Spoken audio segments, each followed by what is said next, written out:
The bridge of the Earth Alliance vessel.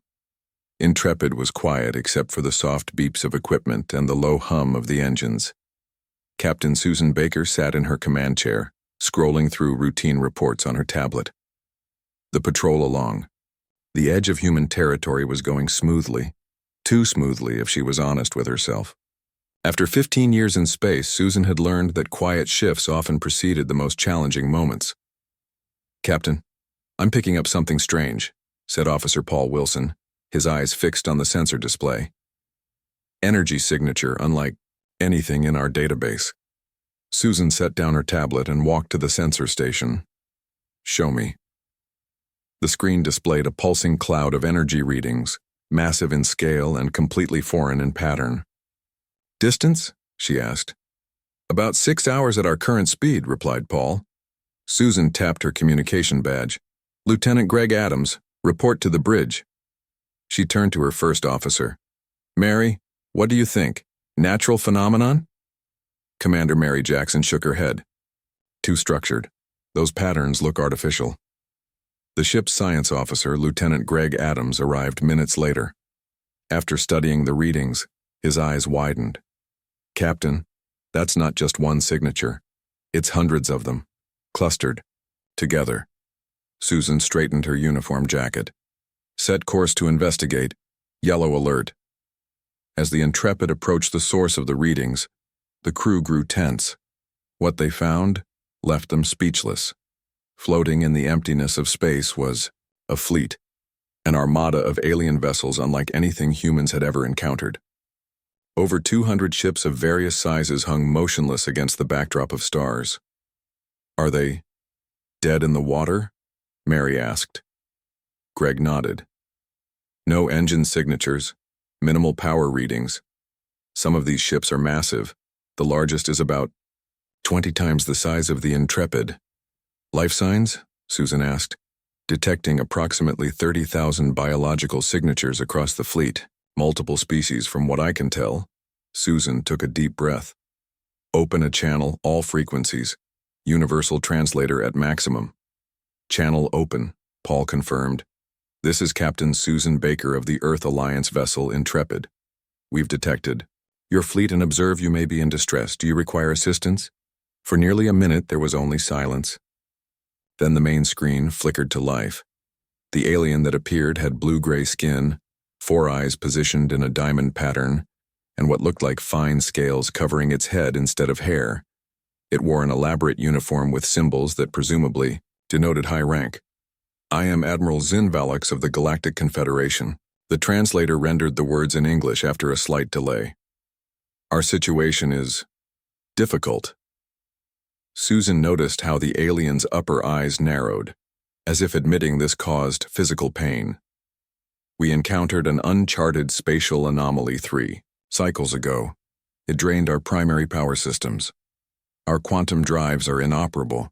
Secondary systems are failing across the fleet." Susan maintained her professional demeanor despite her shock. Humanity had barely mastered basic faster-than-light travel. Quantum drives were still theoretical. "How can we assist, Admiral?" The alien's face showed an expression that might have been pride battling with desperation. "Our engineers estimate that life support systems will begin critical failure within 14 of your Earth days.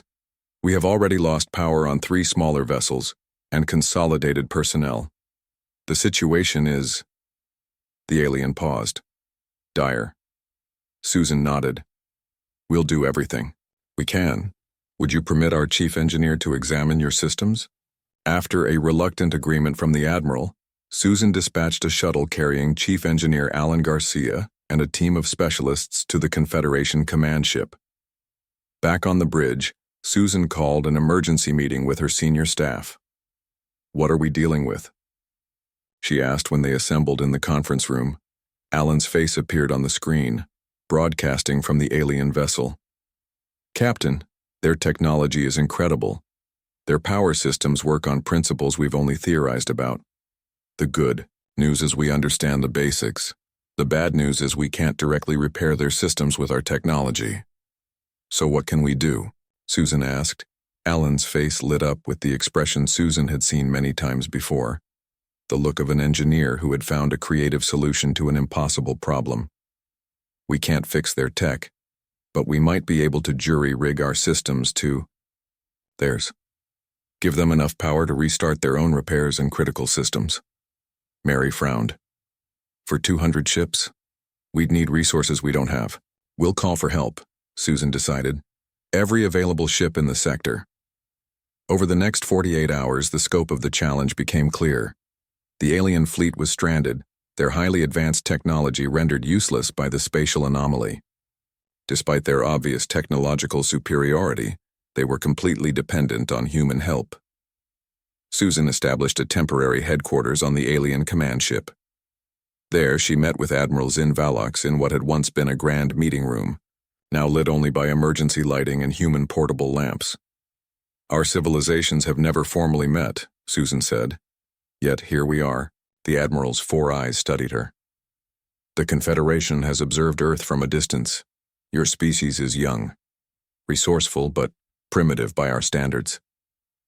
Susan might have been offended if she hadn't recognized the fear behind the Admiral's words. Pride was often loudest when one was most vulnerable. Sometimes primitive solutions work when advanced ones fail, she replied. As if to prove her point, Alan entered with an alien engineer named Sorthal. Both were covered in some kind of fluid that Susan guessed was alien hydraulic material. "Captain, we've done it," Alan exclaimed, his face dirty but triumphant. "We've adapted our emergency power cells to their systems. We can provide enough power to keep life support running on the command ship." "For how long?" the Admiral asked. "About 3 days with what we have on the Intrepid," Alan admitted. "But it proves the concept works. If we get more ships, more supplies, we could save them all," Susan finished. Within hours, Susan sent out a distress call to all Earth Alliance vessels within range. The message was simple. 30,000 lives at stake. All hands needed for the largest rescue operation in human history. The first to respond was the cargo ship Northern Star, captained by Sam Phillips, which had been transporting mining equipment to the outer colonies. Then came the science vessel Discovery, 3 more Earth Alliance military ships, and a handful of civilian craft. Each arrival brought more resources, more hands, and more hope. Susan coordinated the growing rescue fleet from the Intrepid, assigning ships to the most critical alien vessels first. On the 5th day, the first major breakthrough came. Dr. Sam Howard, a physicist from the Discovery, and Zorthal developed a more efficient power transfer method that would extend emergency life support. "It's not a permanent solution," Sam explained during the briefing. "But it buys us time." Time was what they needed most. The Earth Alliance Council had approved an emergency response on a scale never before seen in human history. Factories across Earth and the colonies were working around the clock, producing adapted power modules based on Alan and Zorthal's designs. As Susan stood on the observation deck of the Intrepid, watching human shuttles move between the massive, alien ships, she felt the weight of command more heavily than ever before. Admiral Zin Valox joined her, his movements stiff with what Susan now recognized as carefully controlled fear. "Why are you doing this?" he asked quietly. "Your people are exerting enormous resources for strangers." Susan considered the question. "Because we can. Because someday, we might be the ones in trouble." The Admiral's 4 eyes blinked in sequence. "The Confederation does not think this way. Maybe that's why you never contacted us officially," Susan suggested. "You might have learned something." As they stood watching the rescue efforts, a communication came through. The Earth Alliance vessel Determined had arrived with the first shipment of mass-produced emergency power modules. The impossible rescue was only beginning. The emergency command center aboard the Intrepid buzzed with activity. Screens displayed status updates from across the alien Armada as more human ships arrived hourly. Captain Susan Baker hadn't slept more than 3 hours at a stretch in days, but the urgency of their mission kept her alert. "Captain, the Horizon and Dauntless have arrived with additional power modules," reported Commander Mary Jackson. "That brings us to 15 Earth vessels." Susan nodded.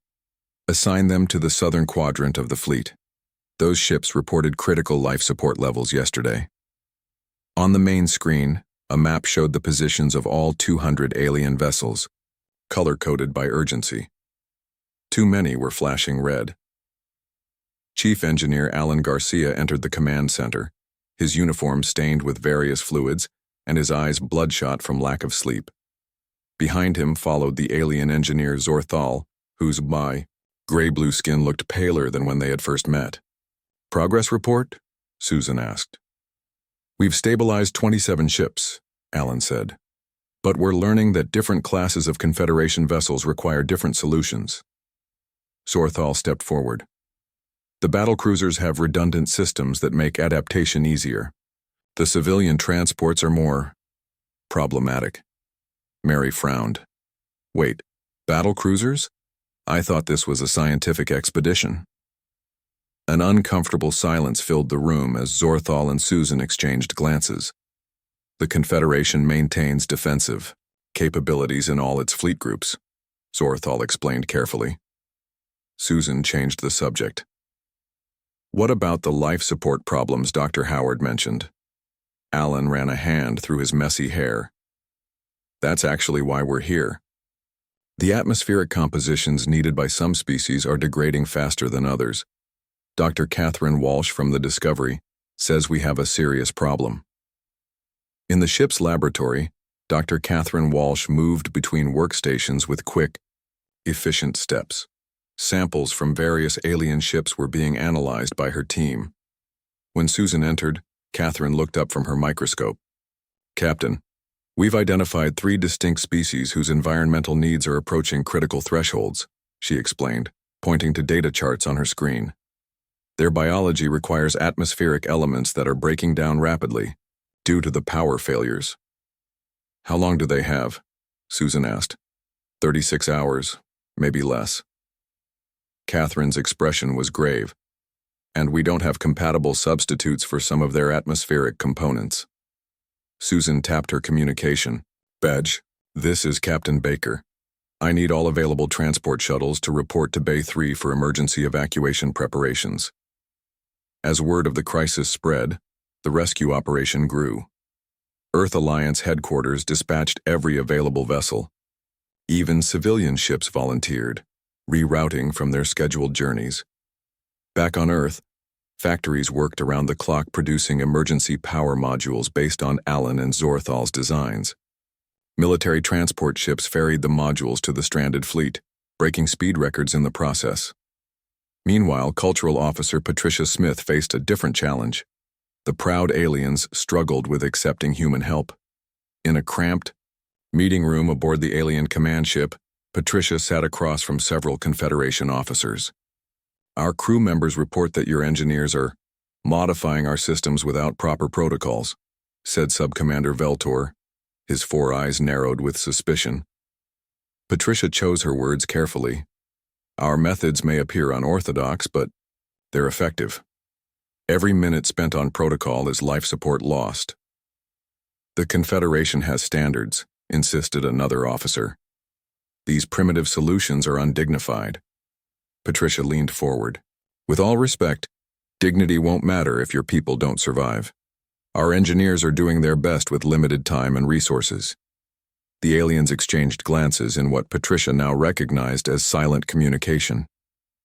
"In the Confederation," Veltor finally explained, "to need help is a disgrace. To accept help from a lesser developed species is unprecedented." Patricia smiled gently. "Perhaps this is an opportunity to create new precedents." Before the aliens could respond, alarms blared throughout the ship. Patricia's translator rendered the announcement. "Complete system failure on vessel. Designate KZ-419, aboard the human tugboat. Determined, Captain John Mercer received the emergency alert." "How many aboard the failing ship?" he demanded. 300, his first officer, Linda Martinez, replied. "Mostly scientists and support staff." John made a split-second decision. "We're the closest. Take us in." The Determined, originally designed for hauling ore from asteroid fields, wasn't made for rescue operations. but John had spent years improvising solutions in the harsh environment of deep space mining. "They're running out of air," Linda reported as they approached the dying alien vessel. "Standard docking procedures will take too long." John's hands flew across the control panel. "Who said anything about standard?" "Magnetic clamps at full power. We're going to latch onto their hull and cut our way in." The crew of the Determined executed a maneuver that violated every safety protocol in the book. The tugboat slammed against the alien ship, magnetic clamps locking onto the metal hull. Emergency cutting tools designed for asteroid mining carved an opening between the vessels. Inside the alien ship, the atmosphere was already thin. John led the rescue team, wearing breather masks and carrying extra units for the aliens. "Move, quickly but carefully," he instructed his team. "Their biology is different. Linda, coordinate with Dr. Walsh about their atmospheric needs." The rescue team found the aliens clustered in their central chamber, where the last functioning life support systems struggled to maintain breathable air. Many were already unconscious. "We need to move them now," John shouted. "The structural integrity of this section is failing." For the next hour, the crew of the Determined carried alien scientists to safety. The last group was brought across, just as the alien vessel's remaining systems failed completely. Back at the emergency command center, Susan received word of the successful rescue. "The Determined saved all 300, Mary reported with a smile. "Captain Mercer says the aliens are stable, though crowded. His ship wasn't designed for passengers." "Have the Discovery rendezvous with them," Susan ordered. "They have better facilities for medical care." Alan Garcia entered with fresh data. "Captain, we've been studying what happened to that ship. The power failure cascaded much faster than our models predicted. If that pattern repeats across the fleet, we need to work faster," Susan finished. Admiral Zin Valox requested a meeting with Susan that evening. When she arrived at his quarters, she found him reviewing footage of the Determined's rescue operation. "Your Captain Mercer violated 17 different safety protocols," the Admiral noted. "He risked his vessel and crew." Susan nodded. "He did what was necessary." "Why?" The Admiral's question was simple but profound. "Because that's what humans do," Susan replied. "We adapt. We improvise. We overcome." The Admiral was silent for a long moment. "My crew reports that your engineers are using equipment in ways it was never designed to function." "Does it work?" Susan asked. Surprisingly, yes. For the first time, Susan thought she detected something like respect in the Admiral's voice. Across the fleet, similar scenes played out. Human engineers worked alongside alien technicians, finding unconventional solutions to impossible problems. Power modules designed for Earth vessels were modified on the spot to interface with alien technology. Cooling systems from mining equipment were repurposed to stabilize alien engines. The rescued scientists from KZ-419 recovered aboard the Discovery and immediately volunteered to help, offering crucial insights about their own technology that helped the human engineers refine their solutions. Patricia Smith organized a shared meal between human and alien crew members, breaking through cultural barriers that formal meetings couldn't penetrate. She discovered that despite their technological advancement, the Confederation species had much in common with humans: curiosity, fear, hope, and pride. As the 7th day of the rescue operation dawned, Susan stood on the observation deck of the Intrepid, watching the growing fleet of human vessels moving among the alien ships. The impossible task was far from complete, but they were making progress. Admiral Zin Valox joined her, standing a respectful distance away. "Your people continue to surprise me," he admitted. "They work without rest. They take risks I would not permit." Susan smiled. "Sometimes the greatest strength isn't having the most advanced technology, but knowing what to do when everything goes wrong." The Admiral considered this. The Confederation has not faced a true crisis in generations. Perhaps we have forgotten certain skills. Below them, another Earth Alliance vessel arrived, its hold filled with emergency supplies. The impossible task continued, one ship at a time. 2 weeks after first contact, the massive fleet began to move. It was an impressive sight, over 200 alien vessels surrounded by nearly 50 human ships of various sizes. The aliens' massive ships, designed for faster-than-light travel, now crawled through space on improvised power systems. Captain Susan Baker stood on the bridge of the Intrepid, which had become the command center for the entire operation. She studied the tactical display showing the fleet's slow progress. "At our current speed, we'll reach Earth Alliance space in 23 days, reported Commander Mary Jackson. Susan nodded. "Any word from the engineering teams?" "Alan says they've stabilized life support across 90% of the fleet," Mary replied. "But propulsion remains the biggest challenge. Most of the alien ships can only manage minimal thrust," the Intrepid's communications officer interrupted. "Captain, incoming message from Admiral Zin Valix." The alien commander appeared on screen. Though still formal, his attitude had softened over the past 2 weeks. "Captain Baker, our engineers, report that vessel KT-781 is experiencing power fluctuations. Your engineer Garcia has requested permission to attempt a new power transfer method." Susan noticed the Admiral no longer referred to Alan as the human engineer, but used his name instead, a small but meaningful change. "Is there a risk to the vessel?" Susan asked. "Minimal," the Admiral replied. "Your engineer has proven resourceful." Susan smiled. Coming from Zin Valix, this was high praise. "Approved. Please keep me informed of the results." Aboard KT-781, Alan, Garcia, and Zorthal worked side by side in the alien engine room. What had begun as an emergency cooperation had evolved into a genuine partnership. They had developed a hybrid power system that combined human fusion technology with alien quantum principles. "If this works," Alan explained to his team, "we can apply it to all the capital ships. It should give them enough power to increase speed by 30%. Linda Nash, a propulsion specialist from the Determined, looked skeptical. "You're basically hot-wiring an alien quantum drive with human tech. No offense, but that sounds crazy." Alan grinned. "The craziest ideas often work best in space." Zorthal made adjustments to a glowing panel. "In the Confederation, such improvisation would be considered irresponsible. But I have learned that human methods, while unconventional, are effective."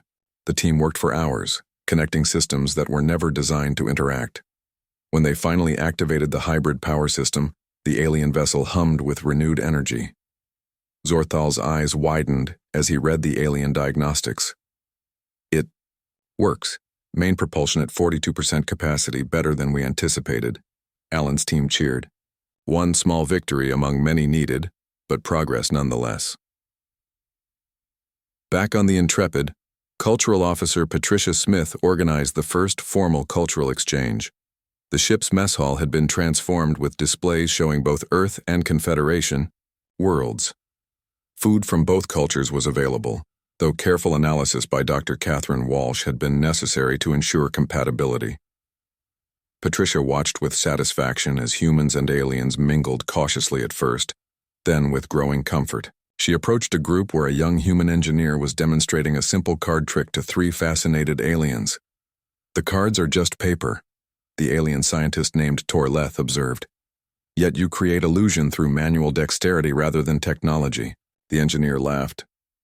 "Sometimes the simplest solutions are the most surprising."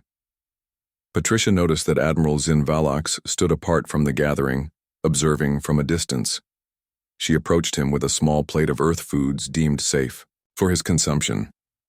"Admiral, would you care to try some human cuisine? Dr. Walsh assures me it's compatible with your biology."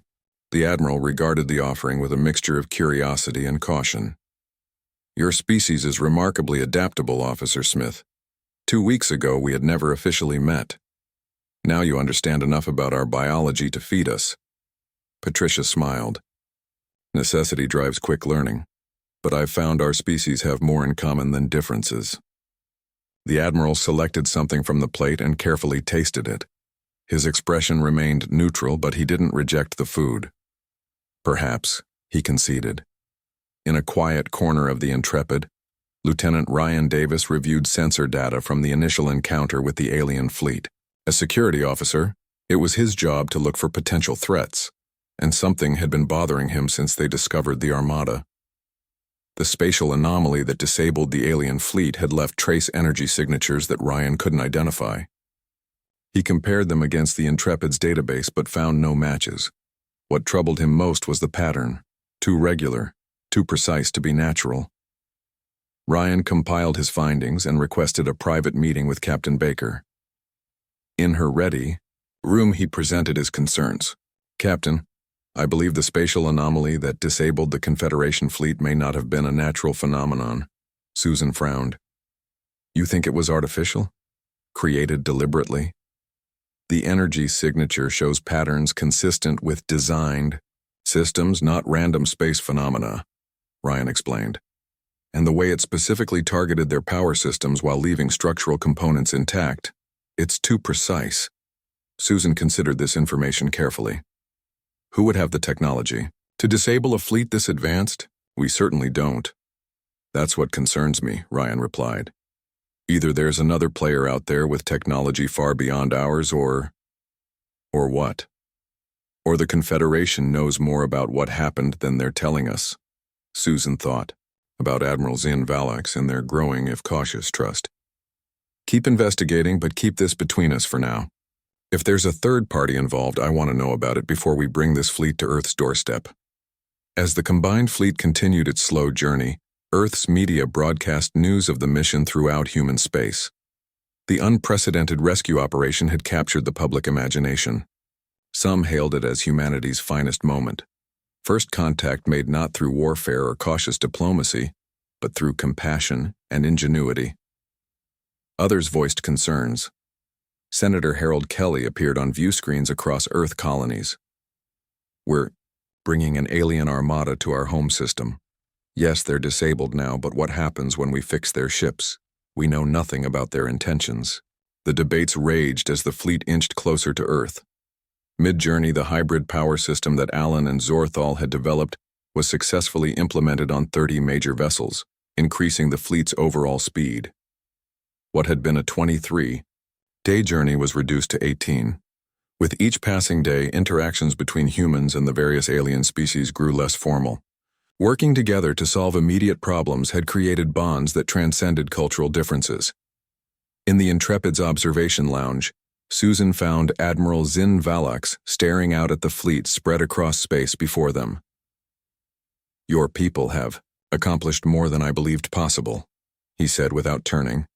"We're stubborn that way," Susan replied, joining him at the viewport. "The Confederation has categorized thousands of species across the galaxy," the Admiral continued. "Humans were deemed promising but primitive. I see now that our assessment was incomplete." Susan smiled. "How so?" "We measure advancement through technology, but there are other forms of development. Your adaptability, your willingness to take risks, he searched for the right word, but creativity. These qualities have value we did not fully recognize." Before Susan could respond, her communication badge chirped. "Captain, we're receiving a transmission from Earth Alliance Command. Admiral William Carter requests to speak with you." "I'll take it in my ready room," Susan replied.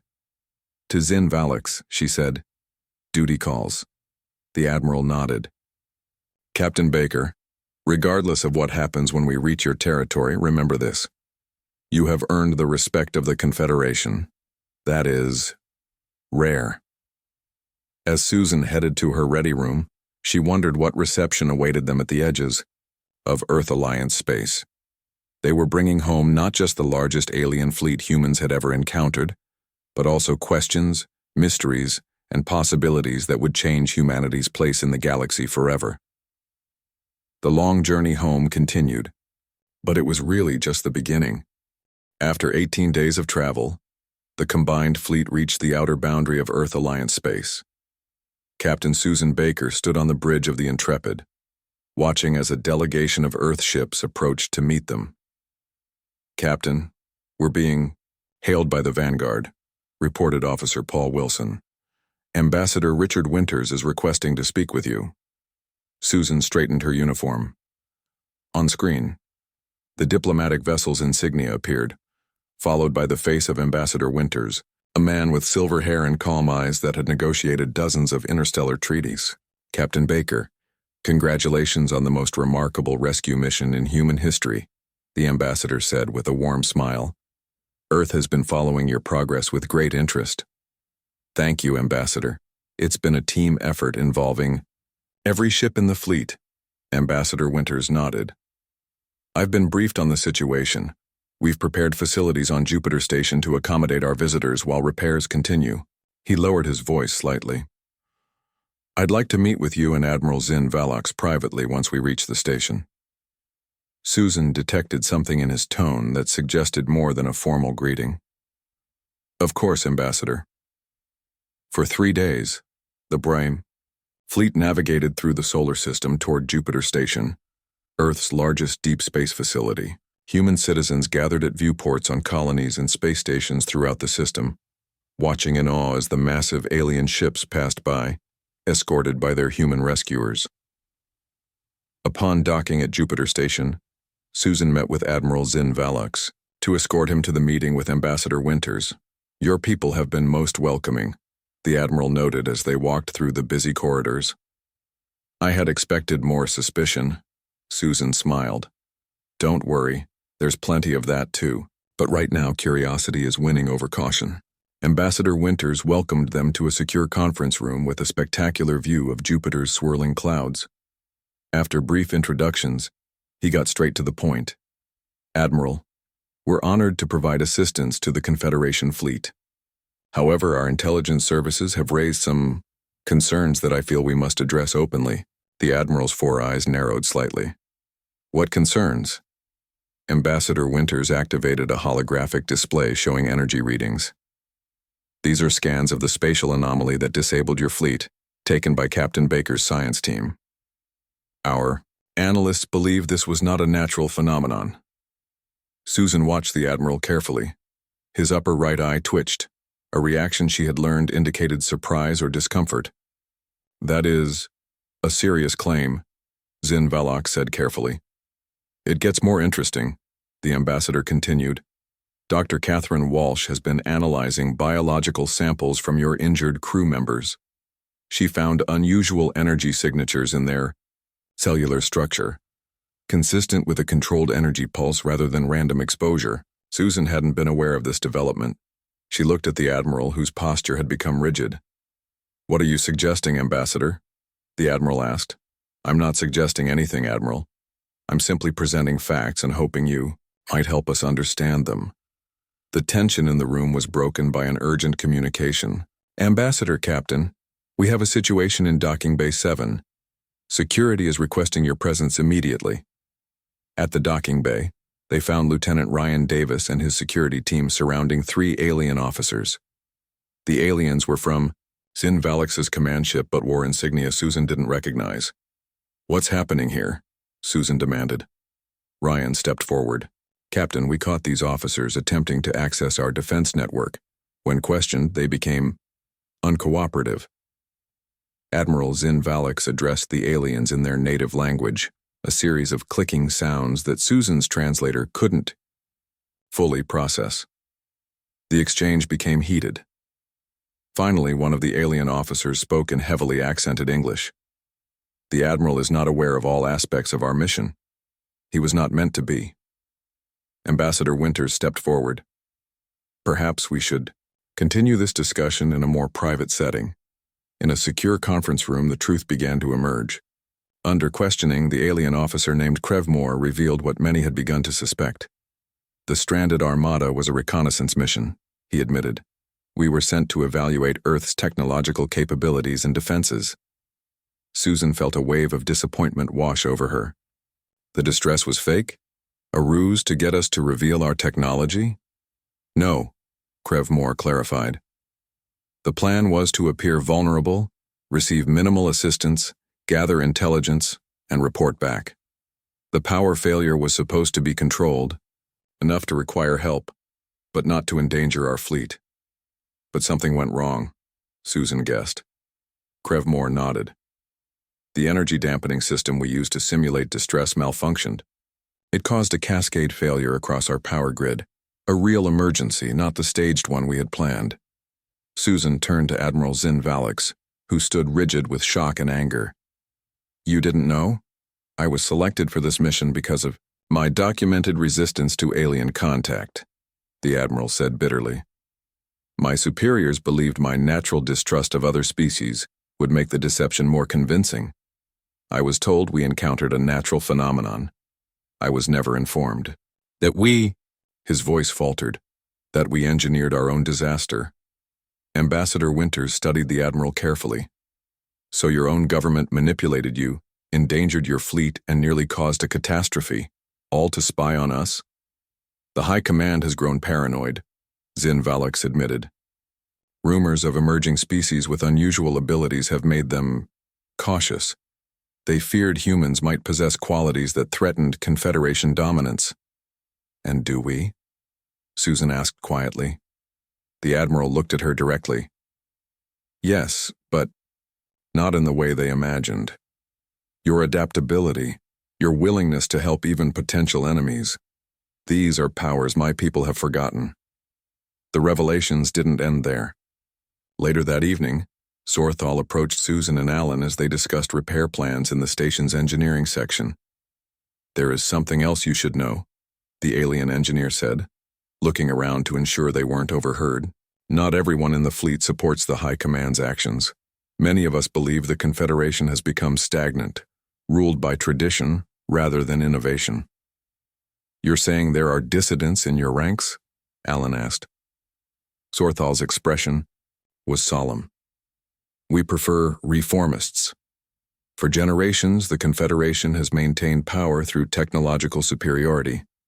But when that technology failed, it was human ingenuity that saved us. That has caused many to question our path. News of the deception spread quickly through both human and alien ranks. Reactions varied widely. Some humans felt betrayed and demanded the aliens be sent away immediately. Others recognized that the real emergency had created genuine bonds despite the initial deception. Among the aliens, divisions grew more pronounced. Many officers remained loyal to Confederation protocols, but others, particularly those who had worked closely with humans during the rescue, began to openly question their leadership. Admiral Zin Valix faced the most difficult position. His own government had used him as an unwitting pawn, yet he still represented Confederation authority to his crew. In the station's observation lounge, Susan found the Admiral staring out at his fleet, now docked alongside human vessels. What will you do now? She asked. I have been contemplating options I never would have considered before meeting humans, he said quietly. The Confederation I have served loyally for my entire life lied to me, endangered my crew, and nearly caused a disaster, all because they fear what they do not understand. And what do you understand now that you didn't before? Susan asked. The Admiral turned to her. That perhaps the greatest strength is not technological superiority, but the ability to adapt, to cooperate, to... He searched for the human term, to think outside of established parameters. Their conversation was interrupted by an urgent message. Captain Baker, Ambassador Winters, long-range sensors have detected multiple ships entering the system. Confederation design, heavily armed. Susan and the Admiral exchanged glances. The reckoning had arrived sooner than expected. It seems, Zin Valix said gravely, that we both have decisions to make. The Confederation battle group arrived with overwhelming force, 5 massive warships that dwarfed even Earth's largest vessels. Their weapons remained powered down, but the message was clear. The Confederation had come to reclaim its fleet. In the Jupiter Station's grand conference room, representatives from both civilizations faced each other across a wide table. Ambassador Richard Winters led the human delegation, with Captain Susan Baker, Chief Engineer Alan Garcia, and other key figures from the rescue operation at his side. Across from them sat the newly arrived Confederation High Commander Vexlar, his face a mask of cold authority. The Confederation thanks Earth for its assistance, the High Commander stated without warmth. But we will now take control of our vessels and personnel, Ambassador Winters replied calmly. Of course, however, many repairs are still underway. A sudden departure could endanger both your ships and crews. Admiral Zin Valix, who sat slightly apart from both groups, spoke up. High Commander, there are matters which must be addressed before any departure. You have exceeded your authority, Admiral, Vexilar snapped. You will be debriefed upon our return. Susan watched as Zin Valix straightened in his chair. The Admiral had changed during their journey together. I respectfully disagree, Zin Valix said. The High Command endangered this entire fleet with its deception. Had it not been for human ingenuity, 30,000 Confederation citizens would have perished. Vexilar's eyes narrowed. Your emotional attachment to these primitives is noted. Admiral, it will be addressed during your evaluation. Alan Garcia, normally quiet in formal settings, spoke up. With respect, Commander, there's nothing primitive about saving lives. Before tensions could escalate further, the doors opened. Zorthal entered, followed by representatives from each ship in the rescued fleet. They lined the walls of the conference room in silent support. What is the meaning of this? Demanded Vexilar. A demonstration, Zin Valix replied. Not of force, but of choice. The Admiral rose and addressed everyone present. For generations, the Confederation has defined advancement through technological superiority. We believed ourselves the most evolved civilization in the galaxy. Yet when our technology failed, it was humans, with their primitive tools but unlimited creativity, who saved us. Susan watched as the High Commander's face darkened with anger, but Zin Valix continued. I formally request asylum for myself and any crew members who wish to remain. His words sent shockwaves through the room. The Confederation has lost its way. We need new perspectives, new approaches, the very qualities humanity has demonstrated. Zorthal stepped forward. Many of us share this view. We propose a new alliance between humans and those Confederation members who seek change. We offer our knowledge in exchange for humanity's fresh vision. The High Commander stood abruptly. This is treason. I will not permit. You are outnumbered. Vexilar, Zin Valix interrupted quietly. Not by weapons, but by conviction. Every ship in the rescued fleet stands with us. For several tense moments, the fate of two civilizations hung in the balance. Ambassador Winters broke the silence. Perhaps a compromise. Those who wish to return to Confederation space may do so. Those who wish to stay and build something new will be welcomed. The choice belongs to each individual. 3 days later, the Confederation battle group prepared to depart. Nearly 40% of the rescued fleet had chosen to remain with Earth, an unprecedented exodus that would reshape both societies. On the observation deck of Jupiter Station, Susan stood beside Admiral Zin Valix, watching the departing ships. Your career with the Confederation is truly over, Susan noted. Yes, the Admiral agreed. But something new begins. The galaxy believed the Confederation was the pinnacle of civilization. Humans have proven there are many paths to advancement. As the Confederation ships disappeared into the darkness of space, Susan thought about the journey that had brought them here. What had begun as a rescue mission had evolved into something far more profound, the beginning of humanity's true place among the stars. What happens now? She asked. Zin Valix turned to her, his expression lighter than she had ever seen it. Now we learn from each other. Now we grow in ways neither of our civilizations could have managed alone. Susan smiled. Sometimes the most valuable skill wasn't having the most advanced technology, but knowing what to do when everything went wrong, a specialty humans had been perfecting throughout their history. And now, the galaxy knew it too.